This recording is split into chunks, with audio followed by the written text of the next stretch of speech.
दिल से सच्चा कलंदर है तू, किस्मतों का सिकंदर है तू। तू है तूफान बवंडर है तू। भारत जोड़ो, भारत जोड़ो। साथियों नमस्कार, मैं Rajendra Kumar news point of view से आपका स्वागत है हमारे नियमित कार्यक्रम शख्सियत में। आज हमारी शख्सियत हैं राहुल गांधी। साथियों वैसे तो हमारा राजनीतिक प्रपंचों से कोई लेना देना नहीं है। हमारा काम है आपको सच बताना। हमारा उद्देश्य है आपके जीवन को बेहतर बनाना। प्रेम, ईमानदारी और सत्य का संदेश देना ही हमारा मकसद है। राहुल गांधी के पिछले 20 वर्षों का लेखा जोखा युवाओं के लिए प्रेरणादायक हो सकता है। राहुल गांधी का व्यक्तित्व से आप बहुत कुछ सीख सकते हैं। आइए समझते हैं। राहुल गांधी भारतीय राजनीति में एक ऐसी शख्सियत के रूप में उभरे हैं जिन्होंने सिर्फ खुद को ही नहीं बदला बल्कि पूरी भारतीय राजनीति को बदलना चाहते हैं। वो जनसाधारण को नफरत से नहीं, मोहब्बत से लुभाना चाहते हैं।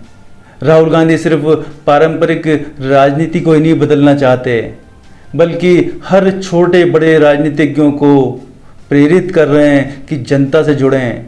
महंगे कलफ लगे सफ़ेद कपड़े पहनकर 50 चाटुकारों के साथ महंगी महंगी लाखों करोड़ों की गाड़ी में घूमकर बेईमानी और भ्रष्टाचार करने के बजाय जनसाधारण से सरलता से मिलें, प्रेम व्यवहार करें और उनकी समस्याओं को समझें। राहुल गांधी सार्वजनिक जीवन में बहुत ही साधारण रूप से रहते हैं। वो हर तबके के लोगों से सहजता से मिल रहे हैं, संवाद कर रहे हैं, लोगों को समझ रहे हैं, देश को समझ रहे हैं। उनकी छवि एक जनप्रतिनिधि के रूप में स्थापित हो रही है।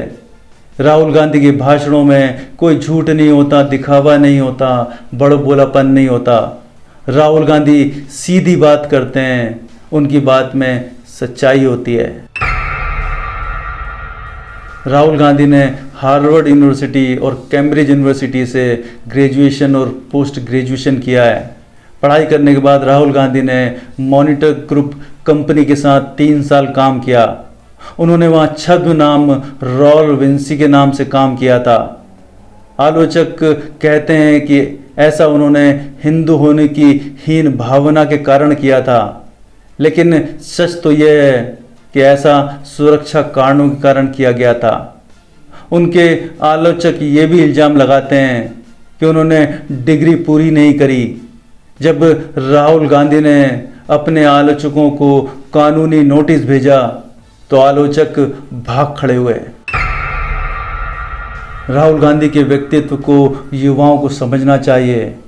राहुल गांधी पर शुरू से ही पप्पू होने और कम अक्ल होने के आरोप लगे और मीडिया ने भी इसको बहुत हवा दी। भाजपा आईटी सेल ने तो राहुल गांधी को मूर्ख साबित करने की बहुत कोशिश की। मोदी जी ने राहुल गांधी को ही नहीं बल्कि उनके नाना, दादी और माँ को भी बहुत बुरा बुरा कहा। भाजपा नेताओं और 2 कौड़ी के ट्रोल्स ने राहुल गांधी के परिवार की धज्जियां उड़ा के रख दी, लेकिन राहुल गांधी कभी विचलित नहीं हुए। उन्होंने नफरतबाजों को उनकी भाषा में कभी जवाब नहीं दिया। युवाओं को राहुल गांधी से सीखना चाहिए कि खुद पर विश्वास रखो और सच पर टिके रहो। हिंदुस्तान की राजनीति में ऐसे विभत्स व्यक्तिगत हमले कभी नहीं हुए, लेकिन राहुल गांधी ने अपना आत्मविश्वास कभी नहीं खोया क्योंकि उनका विश्वास सच पर टिका था, यथार्थ पर टिका था, मोहब्बत पर टिका था। उनका परिवार उनका संबल था क्योंकि उनका परिवार उनके साथ हर हाल में साथ खड़ा था। भाजपा राहुल गांधी को पूरी तरह तोड़ना चाहती थी। भाजपा ने ईडी और सीबीआई को राहुल गांधी और सोनिया गांधी के पीछे लगा दिया। कई दिनों तक पूछताछ की।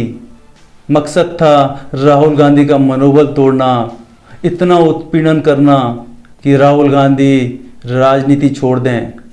लेकिन राहुल गांधी ने अपना मनोबल तोड़ने नहीं दिया और हर मुसीबत को हंसते हंसते झेला।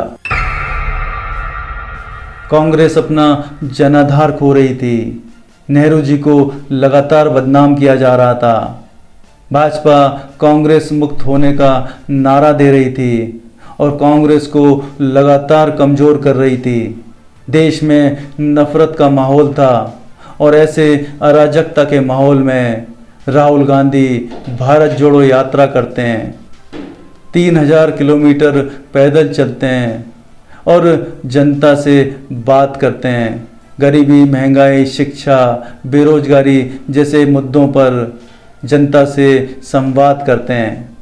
राहुल गांधी की छवि एक ऐसे नेता के रूप में उभरती है जो संवेदनशील है, जनता की बात करता है और जनता की बात सुनता है। राहुल गांधी स्पष्ट बोलते हैं और सच बोलते हैं। जब राहुल गांधी ने मोदी और अडानी के बीच के संबंधों पर सवाल दागना शुरू किए तो भाजपा सख्ते में आ गई और भाजपा ने छल कपट करके राहुल गांधी को 2 साल की सजा करवाकर उनकी संसद सदस्यता भंग करवा दी।